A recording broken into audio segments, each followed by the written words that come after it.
મિત્રો, આજે હું તમને બતાવીશ પલાળેલા મગમાંથી 4 એવી હેલ્ધી અને ટેસ્ટી રેસીપી જે બ્રેકફાસ્ટ અને ડિનર બંને માટે પરફેક્ટ છે.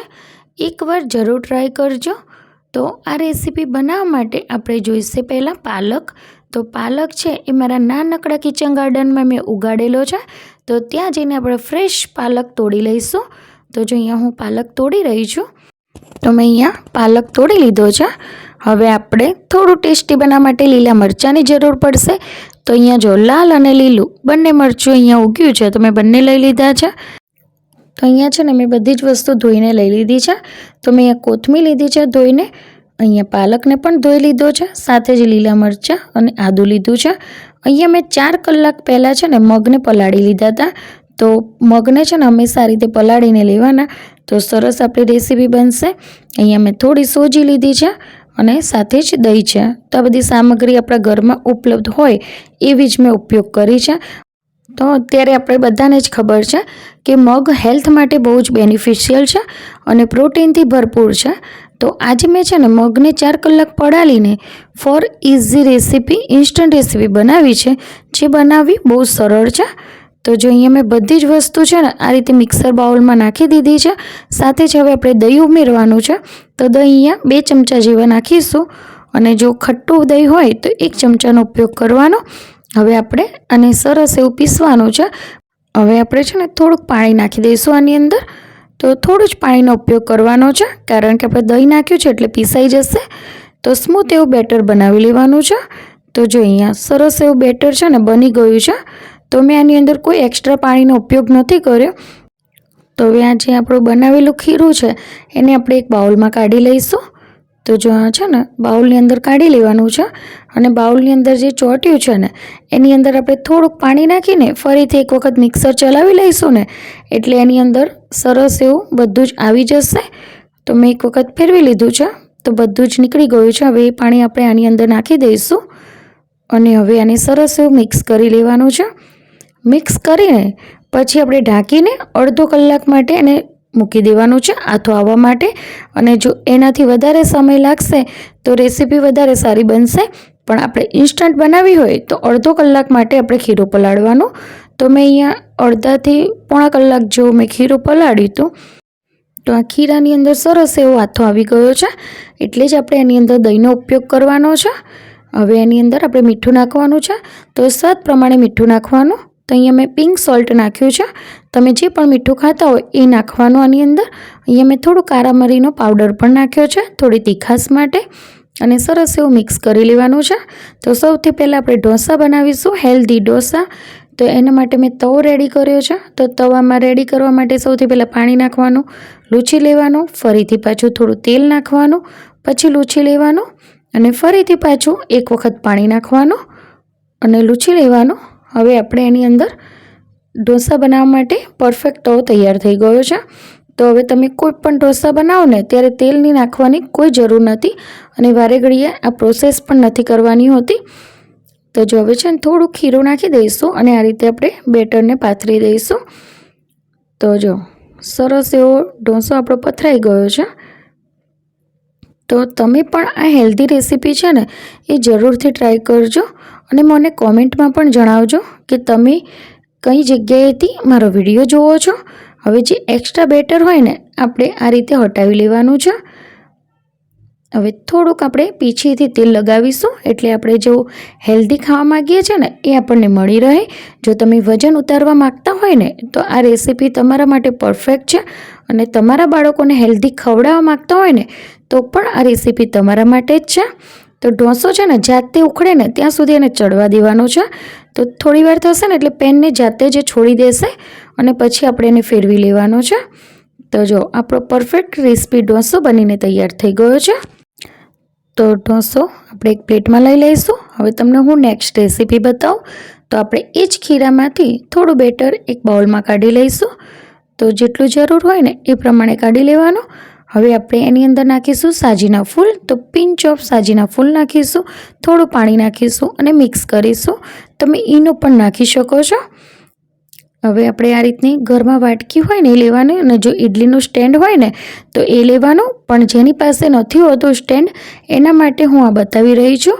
તો તમે ઘરમાં કોઈ પણ વાટકી તમારી જોડે પડી હોય ને એ વાટકીમાં થોડું તેલ ગ્રીસ કરીને પછી આ રીતે ખીરું નાખી દેવાનું છે આની અંદર, અને પછી ઉપરથી તમારે ડેકોરેશન માટે થોડા તલ નાખી દેવાના.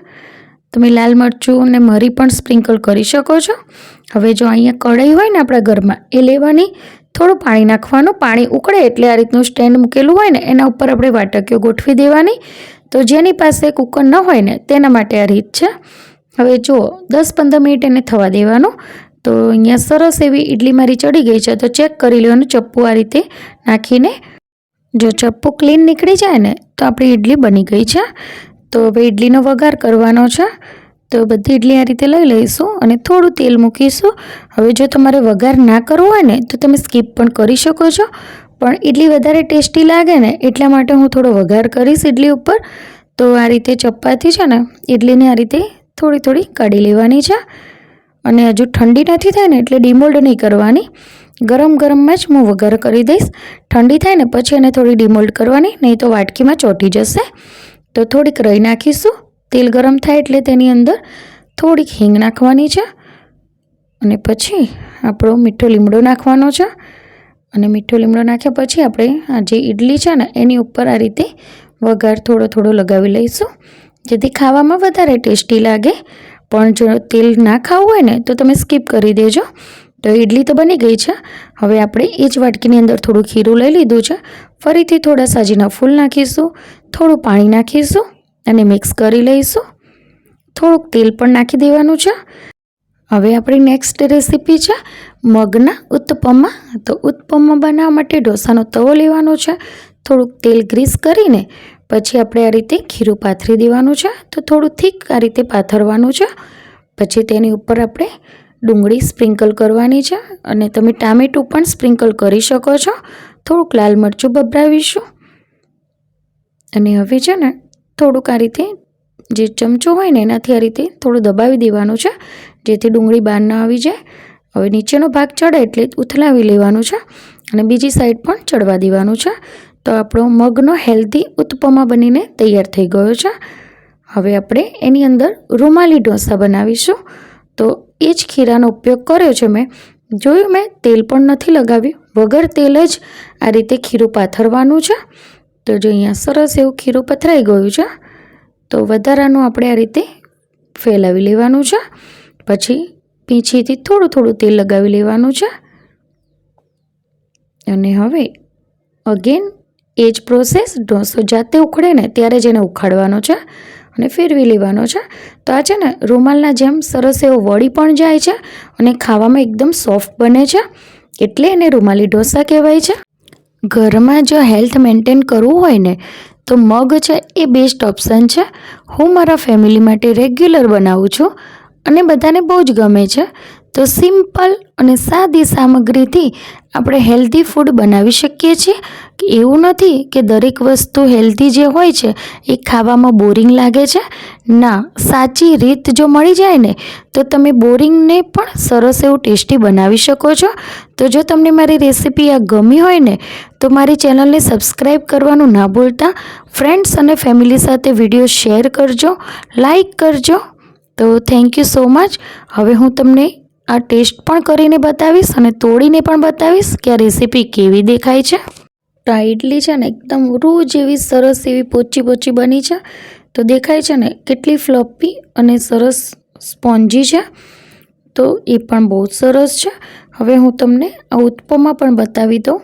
તો જો એ પણ સરસ એવો સોફ્ટ બન્યો છે અને સરસ એનું લેયર પણ દેખાઈ રહ્યું છે. તો ખાવામાં તો બહુ જ ટેસ્ટી છે. હવે આ છે રૂમાલી ઢોસા. તો તમને દેખાય છે ઉપરથી ક્રિસ્પી દેખાય છે, પણ જ્યારે આપણે એને વાળીએ ને તો એ વળી પણ જાય છે રૂમાલના જેમ. જુઓ, એટલા માટે એ રૂમાલી ઢોસા છે.